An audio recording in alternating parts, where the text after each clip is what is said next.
Usually when we talk about a medical diagnosis, there's this expectation of clinical precision. Right. Yeah. It feels like engineering, Yeah. like you break your arm, the x-ray shows that jagged white line on the screen, and the doctor just points at it and says, yep, there it is. It's very binary, broken or not broken. Like, I mean, it's clean and honestly, it's comforting. As patients, we really like things to be visible and easily categorized. exactly. But then you step into the world of women's pelvic health, and suddenly that x-ray machine is completely useless. Oh, completely. Yeah, we're looking at a diagnostic landscape for vaginal discomfort that is, well, it's incredibly murky. It is the absolute definition of diagnostic muddy waters. Symptoms overlap, root causes are heavily debated, and the interconnected systems of the body make it very difficult to point to just one jagged white line, so to speak. And that murkiness is exactly what we are navigating today for new. We have this massive stack of medical guidelines, university research, and clinical articles. And we're on a mission to answer a surprisingly common, but honestly rarely discussed question, which is, can simply being dehydrated actually worsen vaginal tissue comfort? Yeah, it's a great question. So, okay, let's unpack this, because I am enthusiastically curious about just how much I didn't know regarding this topic. I mean, going through the sources, it feels like a total blind spot. Well, it is a blind spot for many, largely because it's historically been treated as a taboo subject in both public discourse and, frankly, medical training. Right. But understanding the mechanics of our own bodies is inherently empowering. So to truly answer the dehydration question, we first have to understand the fascinating sort of hidden fluid mechanics of the human body. We need to look at how the system creates moisture before we can understand how systemic dehydration breaks that system down. Okay, so where is this moisture actually coming from? Because looking at the research, vaginal lubrication isn't just one single fluid, is it? It seems more like a complex cocktail. That's a really great way to describe it, actually. You have basal fluid coming down from the cervix and the uterus, and then you have mucus produced by these tiny structures called the Skene's and Bartholin's glands, which are near the opening. Okay. But their output is actually quite minimal. The real heavy lifter here, the fluid that provides the vast majority of the moisture, is something called plasma transudate. Plasma, like the plasma in our blood. Yep, exactly. How does that end up inside the vaginal canal? I mean, that sounds intense. It's fascinating. So during sexual arousal, or even just during the body's baseline maintenance, blood rapidly surges to the vaginal mucosa. This is known as the vasocongestion phase. Right. The blood vessels expand dramatically, and the localized pressure builds up so much within those capillary beds that it literally forms as microscopic droplets of blood plasma right through the walls of the vaginal epithelium cells. Okay, wait, it's like an espresso machine. Oh, that's a good comparison. Yeah, you have this intense pressure building up from the water pump until liquid is forced right through a very fine filter. But instead of coffee grounds, we're talking about living human tissue. The mechanics are remarkably similar, actually. The pressure forces the liquid through a living filter.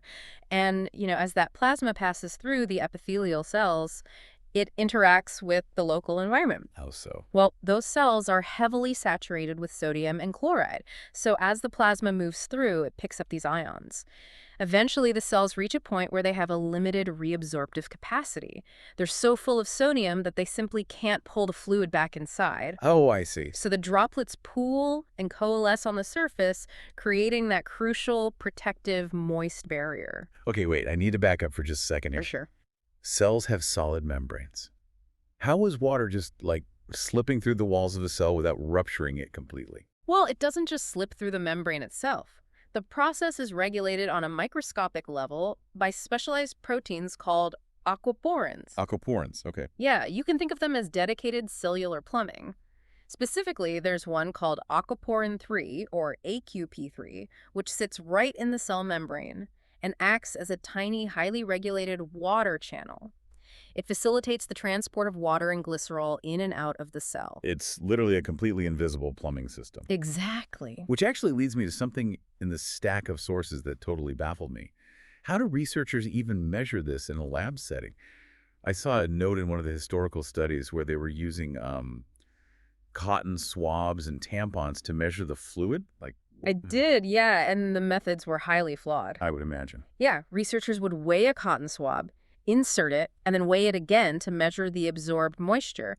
But the glaring problem is that cotton has a massive wicking capacity. Right. It's designed to absorb everything.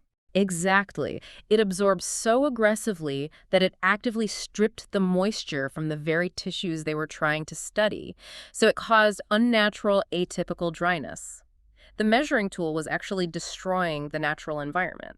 So they were basically making the dryness worse just by trying to measure it? Right, it was completely counterproductive, so they had to pivot to something gentler. Yeah, the newer clinical guidelines mentioned they use litmus strips now, but there was another tool mentioned that came from eye doctors. Yeah, you're looking at the Schirmer tear test strips. Right.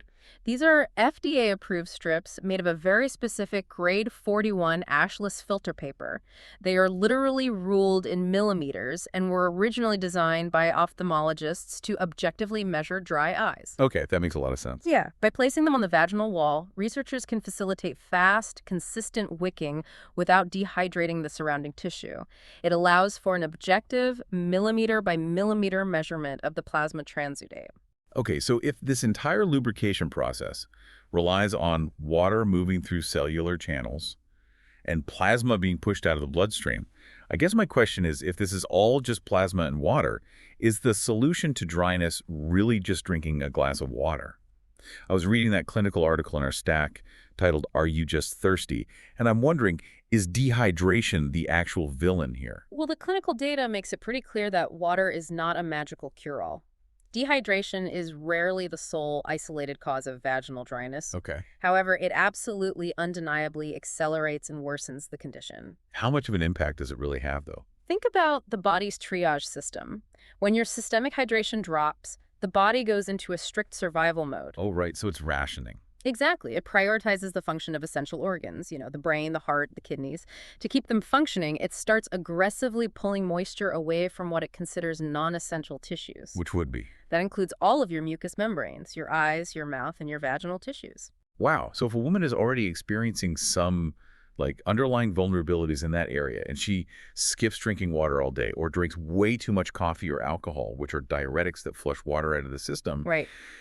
she is going to actively feel that difference. The friction, the irritation, the sensitivity, it all amplifies because her body is literally stealing moisture from her pelvis to keep her brain functioning. That's exactly it.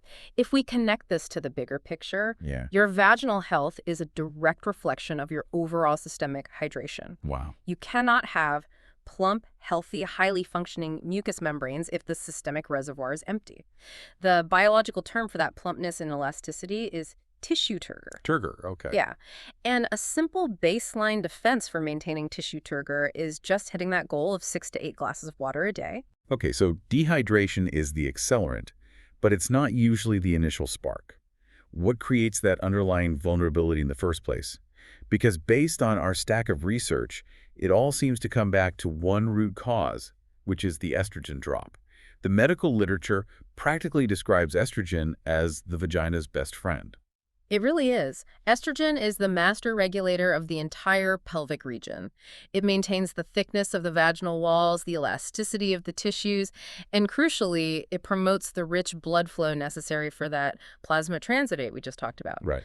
So when estrogen drops, the entire architecture of the tissue fundamentally changes. Wait, so if estrogen drops during menopause, is this only something older women need to worry about? Not at all, and that is a really dangerous misconception. Okay. A severe estrogen drop happens during perimenopause, which can start in a woman's 30s. It happens postpartum while breastfeeding because the body suppresses estrogen to prioritize milk production. Oh, I hadn't even thought of that. Yeah. It also happens if someone has their ovaries surgically removed or during specific breast cancer treatments using aromatase inhibitors.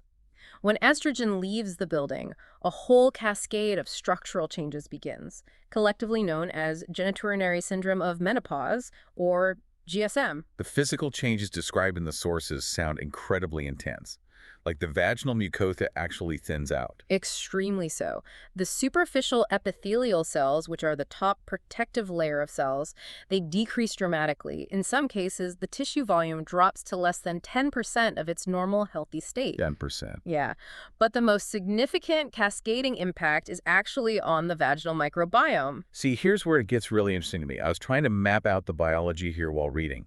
In a healthy estrogen-rich environment, those top layer cells shed naturally every few hours, right? They do, and as they shed, they release a complex carbohydrate called glycogen. So the shedding cells are basically packed lunches for bacteria. Ex Because that glycogen feeds the healthy bacteria in the vagina, specifically the lactobacilli. Mhm. And the lactobacilli eat the glycogen, and as a byproduct, they produce lactic acid, Right. which is what keeps the whole environment safely acidic, usually at a pH of around, 4.5. It's like a delicate swimming pool ecosystem. Yeah. As long as the chemicals are balanced, the water is clear. The analogy holds up perfectly. It is a self-sustaining loop. But when estrogen levels plummet, the mucosal lining thins out and those shedding cells disappear. No shedding cells means there is no glycogen being released. Which means the bacteria starve. Exactly. No glycogen means the protective lactobacilli starve and die off. So if you remove the chlorine, or the estrogen in this case, from the pool, the pH goes completely wild. The good bacteria die and it becomes a totally hostile environment. The pH spikes above 5. Yes. But there was a line in the research that I actually need you to clarify because it sounded insane. It said that without that acidity, the normal discharge becomes alkaline, quote, like caustic soda. Wait, stop. Caustic soda. Yeah. Like the chemical they use to unblock drains? Yeah, I know. How is that even biologically possible inside the human body without causing severe immediate chemical burns? I completely understand the shock. And, well, the medical literature uses that term to highlight the severity of the shift, not necessarily a literal chemical equivalence to industrial lye. Okay. However, the mechanism of damage is very real. When the pH shifts from a protective, acidic 4.5 to an alkaline state above 5 or 6, the fluid becomes highly irritating to the surrounding mucosal tissues. So it does burn. It does. This alkalinity causes microabrasions, it creates profound burning and itching, and furthermore, the loss of acidity completely opens the door to opportunistic bacteria like E. coli, which thrive in an alkaline environment and trigger recurrent infection. Okay, that makes much more sense. The structural shift makes the environment toxic to its own tissues. And it's not just estrogen, right? The sources mentioned other lifestyle factors that can dry out these tissues. Oh, absolutely. And histamines are a major, often overlooked culprit. Really? Allergy meds. Think about it. If they dry out your sinuses, they dry out your pelvic tissues. They don't differentiate. Antidepressants, low-dose birth control, and smoking, which physically restricts blood flow to the capillaries, starving the tissue of oxygen and plasma, they all contribute heavily to this drying effect. So, if my pool is out of balance and the architecture of the tissue is literally thinning to 10% of its normal volume, do I have to just accept this as normal aging? Because that sounds miserable. The medical consensus is a resounding no. You do not have to just accept it. But to treat it effectively, we have to look beyond just the symptom of dryness and understand the ripple effects. The loss of estrogen physically alters the architecture of the entire pelvic region. Right, because we are talking about structural proteins at this point. The research shows that collagen and elastin proteins decrease significantly. This leads to vaginal laxity, which is that physical feeling of looseness or lack of support. And this laxity isn't just about age, it's compounded by mechanical strain too. Absolutely. The physical trauma of childbirth is a major factor, but also chronic constipation, years of straining, physically weakens the pelvic floor muscles. Significant weight fluctuations also stretch and stress these connective tissues. But does this structural thinning have a link to urinary issues? Because so many women dealing with this also mention feeling like they have to pee all the time. The connection is direct, and it's embryological. The exact same estrogen receptors that are found in the vaginal walls are also heavily concentrated in the bladder and the urethra. The tissues develop from the same cellular origins in the womb. Which perfectly explains why the symptoms overlap. Exactly. As the tissues thin and weaken, the support structures fail. You get stress incontinence, which is leaking a little bit of urine when you cough, laugh, or jump, purely because the connective tissues keeping the urethra tightly closed have lost their structural integrity. And then there's urgency incontinence, which is that sudden overactive bladder feeling. This is exactly why it is so frustrating when the medical establishment treats urinary issues and vaginal discomfort as two entirely separate, unrelated problems. Because they're not. Medically, they're frequently two distinct symptoms of the exact same underlying estrogen deficiency syndrome. Wow. And furthermore, the tissue thinning extends to the vulva. The protective fat pads decrease. The tissues can thin so severely that the clitoris actually becomes fully exposed and painfully hypersensitive against clothing. Or conversely, the tissues can atrophy and fuse together, literally burying the clitoris under the labia minora.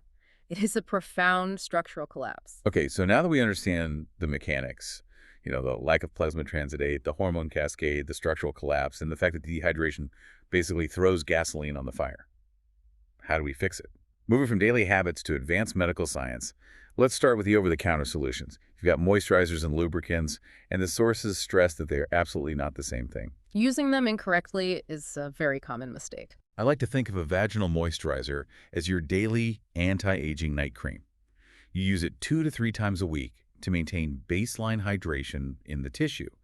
A lubricant, on the other hand, is like applying lip balm right when your lips feel chapped. You use it specifically for intimacy to immediately reduce surface friction. That's a perfect way to look at it. Moisturizers are usually formulated with active ingredients like hyaluronic acid, which holds a massive amount of water, or bioadhesive polycarbophil polymers. Okay. These polymers physically attach to the epithelial cells on the vaginal wall, acting like microscopic sponges to hold water against the tissue for days at a time. But there is a vital metric that consumers must check on the label, which is osmolality. Yeah, the research throughout this measurement when talking about osmolality, something like Mosm Kg. Can you translate that into plain English? What are we actually measuring, and why does it matter so much? Osmolality is simply the concentration of dissolved particles, like salts and sugars, in a fluid. Think of it like putting a fresh strawberry into a bowl of dry sugar. Okay, I'm picturing it. The high concentration of sugar outside the strawberry creates an osmotic gradient that aggressively pulls the water out of the fruit, causing it to shrivel up. The natural osmolality of healthy vaginal secretions is between 260 and 290 millismoles per kilogram. So if a moisturizer has an osmolality higher than that. It acts like the sugar. Oh, no. Yeah, many commercial drugstore brands have an osmolality way over 1,200. Wow. When you apply that to delicate, already thinning tissue, it creates a massive osmotic gradient that actively sucks water out of your cells. It causes cellular damage, toxicity, and actively worsens the dryness you are trying to treat. That is horrifying. It is. You must look for a moisturizer with an osmolality matched to the body around 300 or less, and a pH around 4.5. That is crucial to know. And for lubricants, the sources recommend a double glide method for intimacy, combining a water-based and an oil-based lubricant to maximize comfort, though obviously anyone using latex condoms has to avoid oil-based products because they degrade the latex. Right. Very important caveat. But if over-the-counter options aren't enough, moving up the ladder to medical interventions, the gold standard seems to be low-dose local vaginal estrogen. For patients who can safely take it, local estrogen is highly effective. It comes in creams, dissolvable pessaries, or flexible rings. Because the dose is incredibly low and applied directly to the tissue, it stays localized to the pelvic region. So it doesn't affect the whole body. Exactly. It does not significantly raise the systemic estrogen levels circulating in your bloodstream, but it effectively restores the tissue thickness, stimulates blood flow, and brings back that vital acidic pH. But then we get into the high-tech, sci-fi procedures mentioned in the clinical data, transvaginal lasers and oxygen therapy. I have to push back here. Is shooting a laser inside the body really necessary, or is that just medical overkill for someone who maybe just needs a good moisturizer? It is about matching the intervention to the severity of the atrophy. Lasers are not a first-line treatment for mild dryness, but they are an incredible, life-changing option for women who suffer from severe GSM and absolutely cannot take estrogen. Like breast cancer survivors. Exactly. Specifically, estrogen receptor-positive breast cancer survivors. Okay, but how does a laser actually create moisture, though? It works through controlled thermal trauma. The laser is inserted and emits pulses of energy that create microscopic, precisely controlled thermal damage deep in the connective tissue. Trauma. Yes, but mild, targeted trauma. It produces localized edema, or swelling, which essentially tricks the body's repair mechanisms into hyperdrive. Oh, I see. The local fibroblasts, which are the cells responsible for building tissue structure, wake up and start generating brand new collagen and elastin. This process is called neocollagenesis. Wow. It also stimulates the growth of new blood vessels, forcing the tissue to literally rebuild and rehydrate itself from the inside out. That is wild. You are tricking the body into healing itself by causing microinjuries? And the O-shot and oxygen therapy operate on a similar regenerative principle. The mechanism is slightly different, but the goal is the same. The O-shot uses PRP, which is platelet-rich plasma, derived from a blood draw taken from the patient's own arm. Okay, like a vampire facial, but for the pelvis. Exactly the same concept. The plasma is spun down to concentrate the platelets and then injected directly into the vaginal and clitoral tissue. Those platelets release massive amounts of growth factors that stimulate those same fibroblasts to repair the tissue. Fascinating. And the oxygen? Oxygen therapy often combines hyperbaric oxygen with low molecular weight hyaluronic acid to flood the area with the building blocks for cellular repair. They are highly targeted, non-hormonal ways to restore the mucosal integrity. So what does this all mean for you, the listener? Whether you are postpartum, navigating perimenopause, fully in menopause, or just highly stressed, drinking too much coffee, and chronically dehydrated. Yeah. Vaginal dryness is a mechanical and a hormonal issue. It is a failure of the cellular plumbing and the local ecosystem. Absolutely. That is not a personal failing. It is not something you have to just accept as your new normal. And with all of these interventions available, you absolutely do not have to suffer in silence. The science is constantly evolving, offering more nuanced solutions every year.